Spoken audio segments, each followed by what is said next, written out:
All right, let's get you the very latest on that story now. Our reporter Eldon St-Pierre was at that briefing with the DA leader. He joins us now from our newsroom. Eldon, so the DA is talking about an action plan to deal with the Eskom crisis. It wants to mobilize South Africans, but what does that action plan actually outline as how we can fix the energy crisis? At the center of this action plan that the DA is proposing is, first of all, that they support the unbundling of Eskom. But what they are arguing is that the unbundling of Eskom does not mean or shouldn't mean that government must still be the only shareholder of Eskom. What they are proposing is that the IPPs be brought on board as well, but on the basis that you have distribution of Eskom also facing competition. So competition coming from the private sector which will be able to provide electricity, a reliable electricity at least. And the other issue that was raised at least by Mazzoni as well, Natasha Mazzoni, was that there has been this argument that has been raised by the unions that there will be job losses due to the unbundling of Eskom. She says that that isn't the case, because if you allow the private sector to come on board and also play a role in terms of the distribution of electricity, that would ensure that more jobs are created in the private sector. So, Aldrin, if we just think about the context of these comments, I mean, we're right in the middle of sort of campaign season as we count down to elections on May the 8th. This morning, in fact, I was listening to an ad as part of the DA's election campaign that talks about land reform, and that says, you know, the DA wants to take your houses from you. So we can surmise from this that these are really the pressure points that the DA will be focusing on as we go down to elections. It's Eskom and the energy crisis, and it's expropriation of land without compensation. Certainly, and if you take a look at the Ipsos poll that came out, for instance, that poll looking at how the ANC will fare, at least in the election, saying that the ANC will get just above 60%.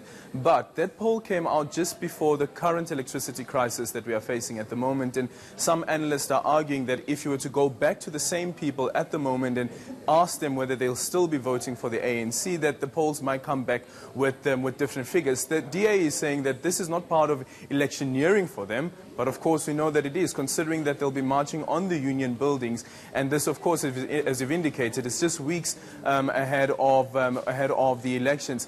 But what will be important, at least, is whether government will say, okay, we've heard your plan and we will go forward with your plan.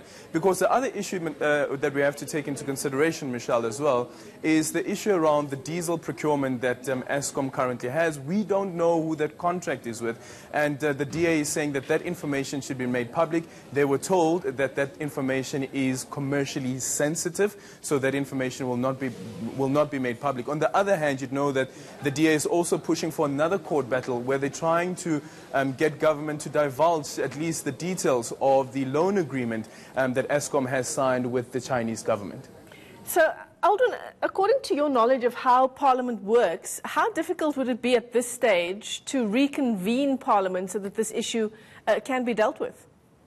Well, we'll have to wait and see how urgent they believe this issue to be, but also considering that you have at least the National Council of Provinces, so they are still sitting, so at least you have some segment of the National Assembly that is still busy at work, hard at work in Parliament, and that is the NCOP. So I believe that it shouldn't be that hard. That's if Baleka Mbete does agree that there should be an urgent reconvening of Parliament and then set up this ad hoc committee. But then the issue is how much work would the ad hoc committee be able to do over this period, considering that you have just over four weeks heading into the elections. But also, if you remember back I think just in 2014, where we had the Nkandla ad hoc committee that was set up, that ad hoc committee didn't even get to as far as making recommendations to Parliament, and that ad hoc committee had to be dismantled and only being set up yet again after the 2014 elections. So if indeed Baleka Mbete does agree that there should be this ad hoc committee being set up,